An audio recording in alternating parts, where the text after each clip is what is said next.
All right, class. So now we're going to get into it. Open up your session that I provided for you and let's follow along. So when you open up your session, you're going to see it looks like this. Before we get it into what these things are on this, what these tracks are on the side, we're going to go to our settings so we can do some optimization for Ableton to work the best it can work. We're going to press Command, comma. That's going to bring up the preferences menu. First, you have your look and feel. If you want yours to look like mine, you're going to want to go to the dark theme, and then you're going to want to the brightness. I think it defaults at 100. I turn that up to 200.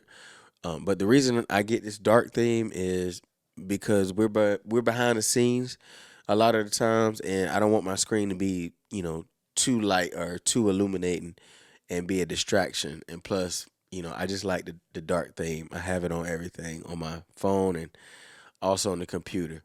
So that gives Ableton this dark theme. The next thing you want to go into is your audio settings. You want on the output device, you want to choose whatever interface you're using that you're going to be using for your outputs. And as you see right here, I have two. It says Dante and internal. You also can use aggregate devices, which later on I'll show you how to create an aggregate device. But if you're taking this course, you probably already know how to do that. But I will show you anyway.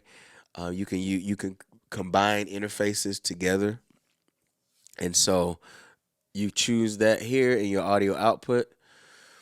Your buffer size. So it's I found that the best setting has been 256, and that's also recommended, especially if you have newer Macs that have the silicone chip, because it uses both cores in the computer, and it just optimized. It's optimized for smooth playback sessions. So I haven't had any issues using 256. If you have an older computer, an Intel computer, and you find that it may be lagging or crashing, you want to increase your buffer size, so maybe 512 or even 1024 at times. But for me, 256 has been fine.